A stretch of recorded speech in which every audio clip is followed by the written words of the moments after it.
नमस्कार, अभिवादन स्वीकार कीजिए हरप्रीत कौर का। आप देख रहे हैं हमारा समावेशी कक्षा का ये विशेष सत्र हमारे PME विद्या चैनल नंबर 10 पर और साथ ही साथ हमारे YouTube हैंडल NCERT ऑफिशियल पर। कक्षा 10वीं के हमारे छात्रों के लिए आज हम ये सत्र लेकर आए हैं जो कि समावेशी कक्षा का होता है, जिसे हम teaching learning interventions for inclusive classrooms भी कहते हैं। आज जो विषय हमने आप सबके लिए चुना है वो है हिंदी, और इसमें हम ले रहे हैं कुछ बहुत ही महत्वपूर्ण और कुछ बहुत ही रोचक। जी हाँ, हम बात करेंगे पद की। क्या होते हैं पद और किन पद के बारे में आज हम बात करने वाले हैं, उनके रचयिता कौन है और क्या कहने की कोशिश की जा रही है उन पदों में, आज हम ये समझेंगे हमारे सत्र में। आप भी हमारे सत्र का हिस्सा बनिए। आप हमें फ़ोन कर सकते हैं। हमारा फ़ोन नंबर है 8800440559। अगर ईमेल लिखना चाहते हैं, ईमेल आईडी है dth.class10@ciet.nic.in। इसके अलावा हमारे YouTube हैंडल NCERT ऑफिशियल पर भी आप हमें लाइव देख रहे हैं।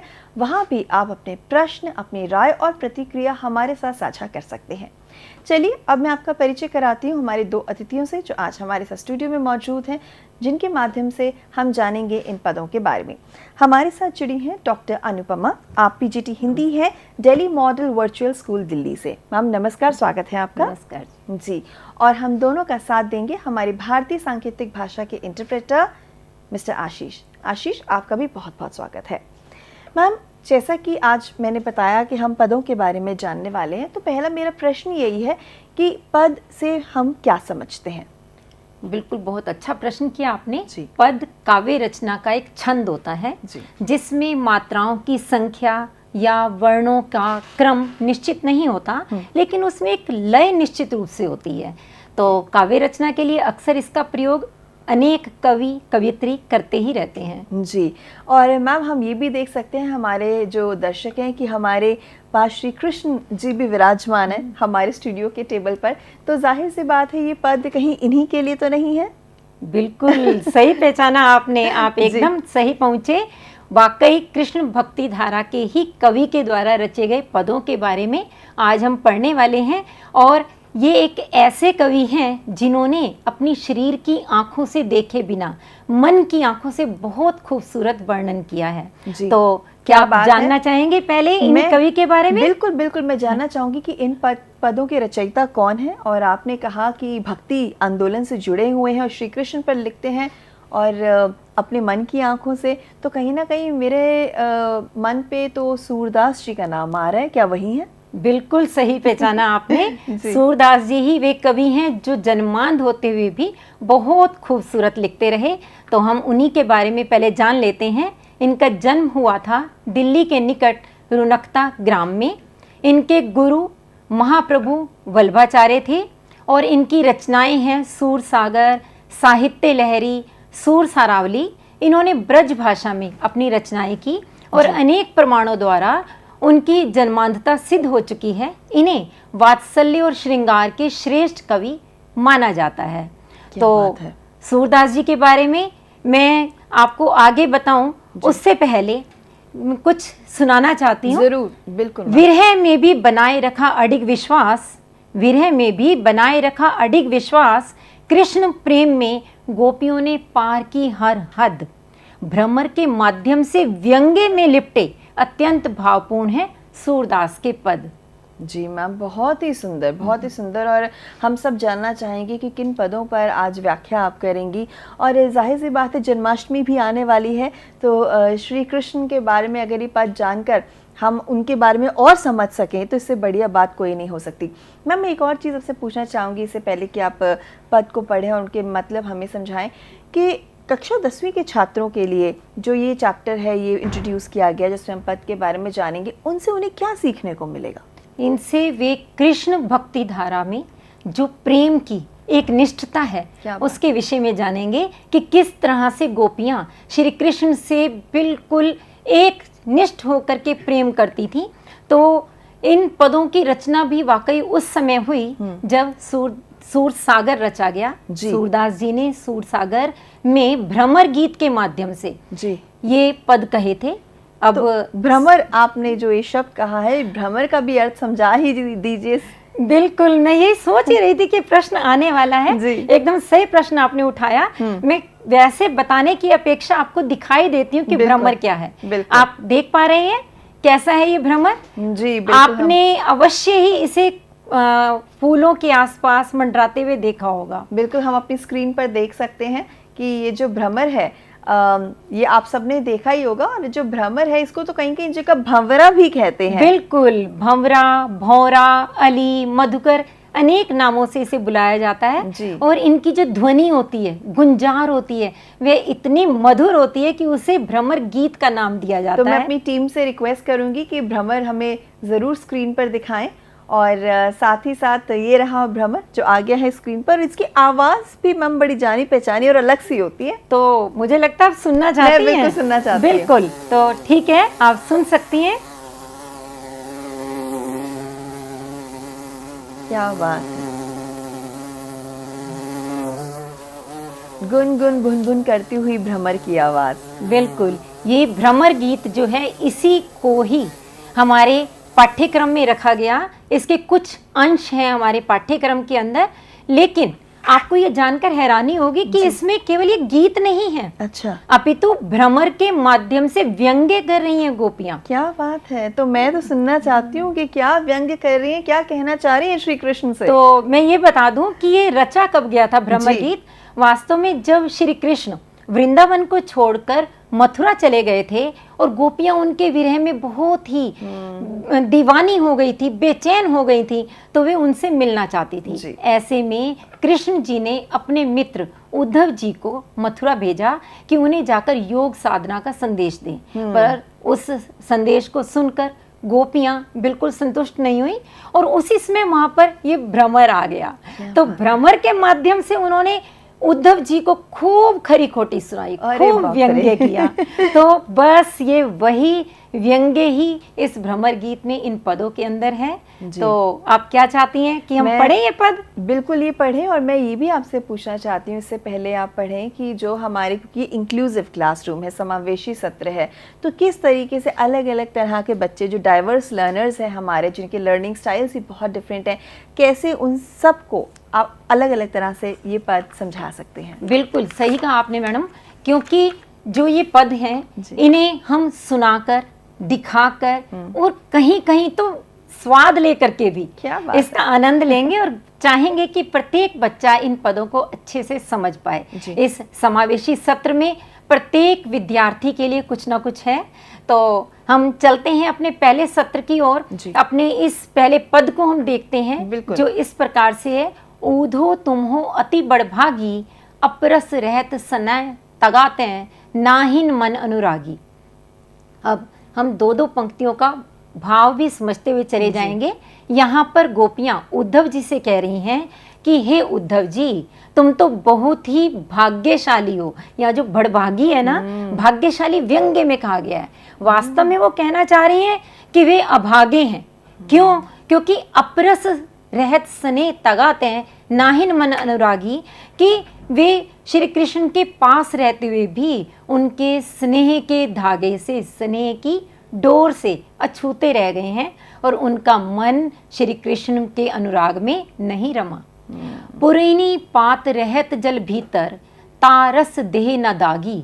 जैसे कमल का पत्ता जल के भीतर रहता है परंतु फिर भी उसके शरीर के ऊपर जल की बूंद दाग के रूप में लग भी नहीं पाती, उसी प्रकार कृष्ण के पास रहते हुए भी वे उसके प्रेम को छू भी नहीं पाए। ज्यों जल महा तेल की गागरी, बूंद ना ताको लागी। जैसे तेल से भरी हुई कोई गागर जल के अंदर हो परंतु उसके ऊपर कोई बूंद टिक भी नहीं पाती, पानी की बूंद उस गागर को छू भी नहीं पाती। प्रीति नदी में पाँव न बोर्यो, दृष्टि न रूप परागी। तुमने प्रीति नदी, यहाँ रूपक अलंकार है, प्रेम रूपी नदी में पाँव तक नहीं डुबाए और तुम्हारी दृष्टि श्री कृष्ण के रूप सौंदर्य पर मुग्ध नहीं हुई। सूरदास अबला हम भोरी, गुर चाटी जो पागी, यहाँ पर सूरदास जी कहते हैं कि गोपियाँ कहने लगी हम तो भोली अबला नारियां हैं, हम इस बात को नहीं समझते जो आप यहाँ पर हमें संदेश दे रहे हो ना योग का, उसे हम नहीं समझते।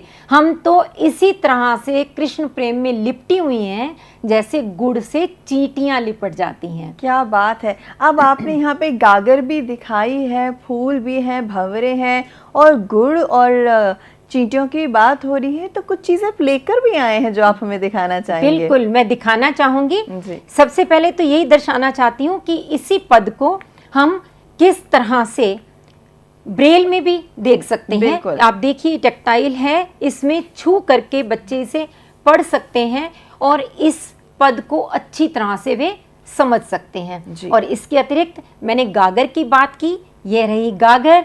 इसी तरह की गागर होती है जो कि जल के अंदर यदि तेल से भरकर रखी जाए इस पर बूंद नहीं टिक सकती। और यहाँ हमने कमल के पत्तों की बात की। कमल का पत्ता आप देख पा रहे होंगे इस तरह का होता है जो जल के भीतर रहकर भी जल से ऊपर ऊपर ही रहता है, तो इस पर भी बूंदें टिकती नहीं। और इसके साथ साथ मैंने अभी बात की थी गुड़ की, ये गुड़ है आप लोगों ने अवश्य घर में देखा होगा। मैडम यदि आप चाहें तो आप इसे स्वाद लेकर के मैं देख तो सकते के बाद सारा ही लेने वाली हूँ। बिल्कुल, और आप केवल स्वाद के माध्यम से भी पहचान सकते हैं कि गुड़ कैसा मीठा होता है और इसके मिठास के कारण चींटियां इससे लिपटी रहती हैं। ऐसी ही गोपियां श्री कृष्ण के प्रेम में लिपटी हुई हैं। मैम इतना सुंदर पद है, आपने इसके जो मतलब भी हमारे साथ साझा किया, अर्थ आपने समझाया कि यहाँ पर तो वो दूर रहकर भी उनसे इतना प्रेम कर रही हैं और उद्धव जी को ताना मार रही हैं कि तुम तो पास रह के भी उनको समझ नहीं पाए, उनके प्रेम में नहीं आ पाए। क्या हर पद में वो इसी तरीके से उद्धव जी से मैं कहूँगी हंसी ठिठोली कर रही हैं? यहाँ आपने बिल्कुल सही पहचाना है, वे उद्धव जी से बात कर रही हैं हंसी ठिठोली के साथ साथ मैं कहूँगी व्यंग्य है जी। और प्रत्येक पद में उनकी विरह की अभिव्यक्ति भी है। किंतु जो दूसरा पद होगा उसके अंदर वे अपनी मन की इच्छा के मन में रह जाने की ही बात कर रही हैं। वे कहती हैं मन की मन ही मांझ रही, यानी हमारे मन की इच्छा हमारे मन के भीतर ही रह गई, हम अपने प्रेम की अभिव्यक्ति कृष्ण से कर ही नहीं पाए। कहिए जाई कौन पे ऊध हो ना ही परत कही। उद्धव जी अब हम आपसे क्या कहें, जब हमने अभी तक उनसे ही नहीं कही तो हम आपसे कैसे कह सकेंगे। अवधि आधार आस आवन की तन मन बिथा सही, हमने अभी तक की पूरी अवधि इसी आधार पर बिता दी कि श्री कृष्ण हमारे पास आएंगे और इसी कारण हमने तन और मन की व्यथा भी सही। बिथा का अर्थ है व्यथा, पीड़ा सहन की। अब इन जोग संदेशनी सुनी सुनी बिरहनी बिरह दही, परंतु अब आपके इस योग के संदेश को सुन सुनकर हमारी जो विरह व्यथा है वो और अधिक बढ़ गई है, हम विरह में जलने लगी हैं। आप देख पा रहे होंगे सुनी सुनी, यहाँ पर पुनरुक्ति प्रकाश अलंकार है क्योंकि एक ही शब्द दो बार आया। चाहती हुती गुहारी जितई तैं उततै धार बही। वे कहती हैं कि हम जिस तरफ से चाहते थे कि हमारी गुहार सुनी जाए, हमारी बात समझी जाए, यानी श्री कृष्ण की तरफ इशारा है उनका, परंतु उततै धार बही, परंतु उधर से ही ये उल्टी धारा बह गई। यानी हमें निर्गुण प्रेम करने के लिए कहा जा रहा है, योग साधना के लिए बताया जा रहा है। सूरदास अब धीर धरई क्यों मर जादा ना लही। यहाँ गोपियाँ कहती हैं कि सूरदास जी ने लिखा कि गोपियों का कहना है अब हम कैसे धीरज धारण करें, क्योंकि जब श्री कृष्ण ने ही अपनी मर्यादा को नहीं माना, अपनी मर्यादा का पालन नहीं किया, अर्थात प्रेम करने वालों के पास वे लौट करके नहीं आए। कितनी खूबसूरत सी बात है और इसमें उनका दर्द भी छलकता है कि हम आपसे प्रेम करती हैं और हम दूर कुछ नहीं कह रही हैं, आपसे आने की जिद भी नहीं कर रही, लेकिन आप हमें योग साधना का संदेश तो ना दें कम से कम। तो यहाँ पर हम देख सकते हैं कि जितनी भी गोपियाँ हैं अब कहीं ना कहीं वो दुखी और ज़्यादा हो गई हैं, खींच गई हैं कि एक तो आप आ नहीं रहे हो और ऊपर से हमें कह रहे हो कि मुझे याद भी ना करो। तो मैम ऐसे जब मन में पीड़ा उठती है तो उसको शांत कैसे किया जाए फिर? इसको शांत करने का तरीका वही है जो गोपियों ने अपनाया, कि अपने प्रेम को एक तरफ स्थिर कर दिया। उन्होंने श्री कृष्ण में ही अपना प्रेम स्थिर किया है। तो इस तीसरे पद में हम यही देखेंगे, वो क्या कह रही हैं, हमारे हरि हारिल की लकड़ी, कि हमारे लिए हरि, हरि यानी श्री कृष्ण, हमारे श्री कृष्ण हारिल पक्षी की लकड़ी के समान है। जैसे आप देख पा रहे हैं स्क्रीन पर कि हारिल पक्षी सदैव अपने पंजों में एक लकड़ी को थामे रहता है और उसे कभी भी गिरने नहीं देता। इसी प्रकार से गोपियों ने भी श्री कृष्ण के प्रेम को बहुत ही दृढ़ता से अपने हृदय में पकड़ करके रखा है। जागत सोवत स्वप्न दिवस निसी, काना काना जकरी, जागते सोते सपने में, दिन में, रात में हम केवल काना काना की ही रट लगाए रहती हैं, श्री कृष्ण को ही जपती रहती हैं। सुनत जोग लागत है ऐसो, जो करूई ककरी, तुम्हारे मुख से योग की बात को सुनना तो ऐसे लगता है जैसे किसी ने हमारे मुंह में कड़वी ककड़ी दे दी हो। आप लोगों ने भी जरूर खाई होगी ककड़ी, जो कि यदि कड़वी निकल आए तो मुंह पूरा का पूरा कड़वा सा हो जाता है। तो उन्हें भी योग की बात कड़वाहट भरी लग रही है। सूतो व्याधि हमको ले आए, देखी सुनी ना करी।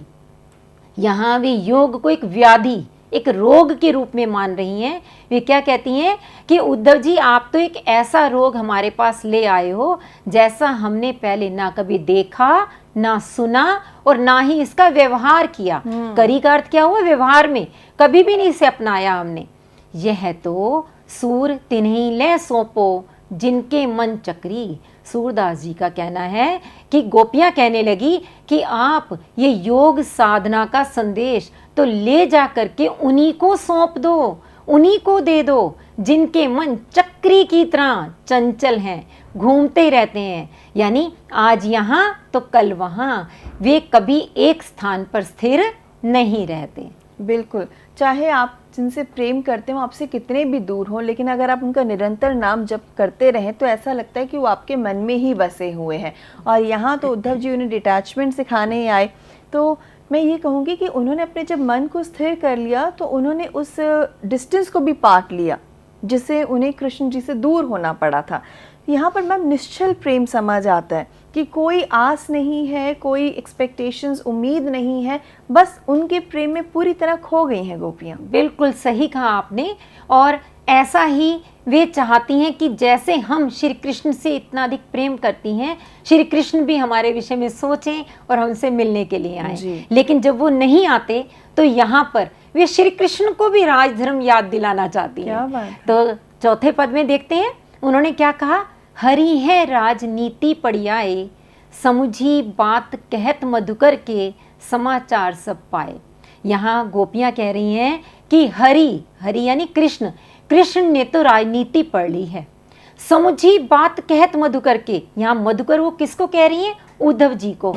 तो मधुकर यानी भंवरे के माध्यम से वे उद्धव जी पर व्यंग्य करते हुए कह रही हैं कि आपसे ये संदेश सुनकर हमने पूरी बात समझ ली, जो आपने हमें कही वो हमने समझ ली और हमने पूरी तरह से कृष्ण का समाचार भी पा लिया।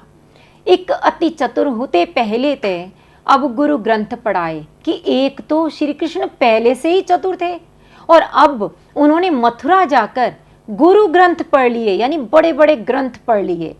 बड़ी बुद्धि जानी जो उनकी, जोग संदेश पठाए। और ग्रंथ पढ़कर उनकी जो बुद्धि और अधिक बढ़ गई तो उन्होंने हमारे लिए योग संदेश भेज दिया।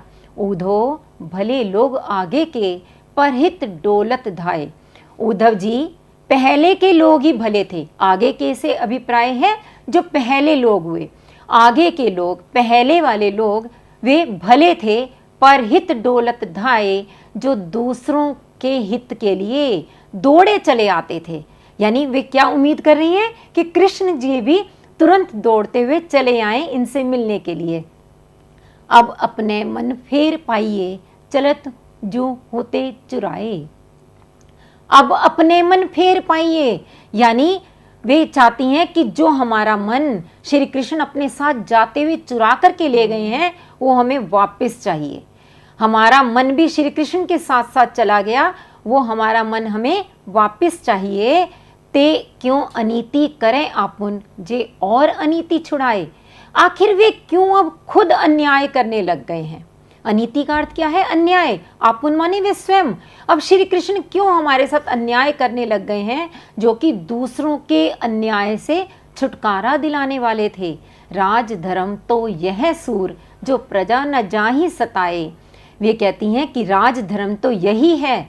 सूरदास जी के शब्दों में या गोपियों ने कहा कि राज धर्म तो यही है कि प्रजा को सताया ना जाए। तो हम भी तो उनकी प्रजा हैं, इसीलिए गोपियों को हमें सताना नहीं चाहिए। गोपियां कहती हैं कि श्री कृष्ण हमें ना सताएं और हमें मिलने के लिए तुरंत आ जाएं। तो ऐसी उनकी इच्छा है। यहाँ पर जहाँ पर प्रेम का विषय आता है, मन की बात आती है, वहाँ पर कोई लॉजिक या रीज़न नहीं चलते। तो वो कहते हैं कि वो एक राजनीतिज्ञ की दृष्टि से हमें ना दिखें, बल्कि उसी प्रेमी की दृष्टि से देखें जिनके साथ वो पले बड़े, हंसी ठिठोली करी, खेले। वरना तो वो अपना राजधर्म अपने पास ही रखे और हमारा मन हमें वापस कर दे, जिसमें इनकी विरह की पीड़ा हो रही है। बिल्कुल। तो यहाँ पर गोपियों का श्री कृष्ण के प्रति ऐसा प्रेम है कि वे चाह करके भी उसको हटा नहीं सकती। वे निर्गुण की उपासना कर नहीं सकती। तो बच्चों को अच्छी तरह से ये समझ में आ चुका होगा कि सगुण और निर्गुण, इन दोनों में क्या अंतर है। सगुण यानी साकार की उपासना और निर्गुण का अभिप्राय है निराकार ब्रह्म की उपासना। यहाँ गोपियां केवल सगुण यानी श्री कृष्ण की उपासना करना चाहती हैं। आप देख पा रहे होंगे श्री कृष्ण का कितना मन मोहने वाला रूप है, इसीलिए उन्हें मनमोहक भी कहा जाता है। तो 16 कलाओं से सुसज्जित श्री कृष्ण बहुत ही, मैं कहती हूँ, मनमोहन। तभी तो इन्हें मनमोहन भी कहा जाता है क्योंकि मनमोहक रूप लेकर बैठे हैं। मैम, इन जो अपने पद हमें पढ़कर सुनाए, इतनी सुंदर उनकी व्याख्या की आपने, बहुत सारे से शब्दों का भी उपयोग किया जो थोड़े से कठिन है। हालांकि आपने उनके अर्थ बताए हैं, लेकिन अगर एक बार फिर हम अपने छात्रों के लिए वो कठिन शब्द देख लें तो उनके लिए फिर से पद को समझना आसान हो जाएगा। बिल्कुल, हम कठिन शब्दों के अर्थ की पुनरावृत्ति कर लेते हैं। तो यहाँ हमने जो जो शब्द देखे, बड़भागी, बड़भागी का अर्थ है भाग्यवान, अपरस अछूता या अनासक्त, पुरइनी पात कमल का पत्ता, परागी मुग्ध होना, बिथा व्यथा, बिरह दही विरह की आग में जल रही हैं, गुहारी रक्षा के लिए पुकारना, धीर धैर्य, हारिल ऐसा पक्षी जो अपने पैरों में लकड़ी दबाए रहता है, उर हृदय, व्याधि रोग, मधुकर भौरा, पठाए भेजा, अनीति अन्याय। तो इन शब्दों के अर्थ जानकर बच्चे मन ही मन अवश्य दोहरा सकते हैं कि हमने प्रत्येक पद में क्या क्या समझा था जी। तो इन चारों पदों में जो उन्होंने समझा उसे भी हम एक माइंड मैप के द्वारा पूरा का पूरा दोहरा लेते हैं। अभी माइंड मैप क्या होता है मैम, ये भी जरा समझा दें और दिखा दें। बिल्कुल सही कहा मैम आपने। मैं यहाँ पर रख रही हूँ ये माइंड मैप, जिससे कि बच्चे ये देख पाएंगे कि प्रत्येक पद में उन्होंने मुख्य मुख्य क्या बातें जानी हैं। ये थे हमारे पद जिनके कवि हैं सूरदास। मुख्य शब्द हैं अपरस, हारिल, मधुकर, और ये सभी शब्द टेक्टाइल में भी आप देख सकते हैं, ब्रेल में साथ साथ लिखे गए हैं। तो इसी प्रकार से कक्षा में भी अध्यापक गण दिखा सकते हैं और ब्रेल में देख करके बच्चे छू करके पहचान सकते हैं कि इनमें मुख्य शब्द कौन से आए। तो कुल 4 पद थे। पहला पद है विरह वेदना की अनुभूति वाला, जिसमें उन्होंने कमल के पत्ते, गागर की तरह से इनके साथ उदाहरण देते हुए अपनी विरह वेदना को व्यक्त किया था। दूसरा जो पद है उसमें अभिलाषाएं मन में ही रहने की स्वीकारोक्ति है, यह भी ब्रेल में आप देख सकते हैं। और तीसरा है जिसमें एकनिष्ठ प्रेम में दृढ़ विश्वास दर्शाया गया कि गोपियां कृष्ण के अतिरिक्त अन्य किसी से भी प्रेम करने की स्थिति में नहीं हैं। चौथा जो पद था उसमें राजधर्म अर्थात प्रजा का हित याद दिलाकर व्यंग्य किया गया था कि अब तो कृष्ण को तुरंत आकर के गोपियों से मिलना चाहिए उनकी वीर्य वेदना को दूर करना चाहिए जी। इसके साथ साथ कुछ गृह कार्य भी हैं, जैसे गोपियाँ उद्धव को बड़भागी क्यों कहती हैं।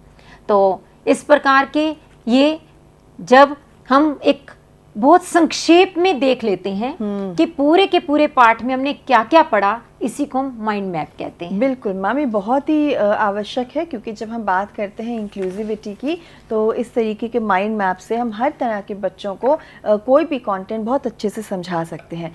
मैम समय हमारे पास अब बहुत कम बचा है, तो हम क्यों ना कुछ ऐसे शब्द देख लें जिन्हें हम कीवर्ड्स या मुख्य शब्द कहते हैं, जिनका बार बार इस पूरे सत्र में उपयोग किया गया है। तो कीवर्ड्स आपके सामने हैं। सबसे पहले हम देखते हैं, पहला कीवर्ड जो है अपरस, दूसरा कीवर्ड है हारिल और तीसरा कीवर्ड है मधुकर। और मैम अब मैं आपसे निवेदन करूंगी कि आप हमारे दर्शकों के लिए, छात्रों के लिए होमवर्क और मॉडिफाइड होमवर्क बताएं। बिल्कुल, तो गृह कार्य ये है स्क्रीन पर उनके सामने। पहला प्रश्न, गोपियाँ उद्धव को बड़भागी क्यों कहती हैं। जी। दूसरा प्रश्न, गोपियों ने उद्धव के विरक्ति भाव को किन उदाहरणों द्वारा प्रस्तुत किया है। इसी गृह कार्य को संशोधित रूप में, बहुविकल्पीय रूप में दिया गया है। पहला प्रश्न है, गोपियाँ उद्धव को व्यंग्य से क्या कहती हैं।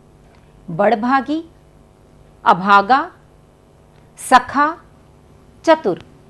दूसरा प्रश्न है, गोपियों ने उद्धव के विरक्ति भाव को किन उदाहरणों द्वारा प्रस्तुत किया है। तेल भरी गागर, कमल का पत्ता, हारिल की लकड़ी, या फिर क व ख दोनों। जी।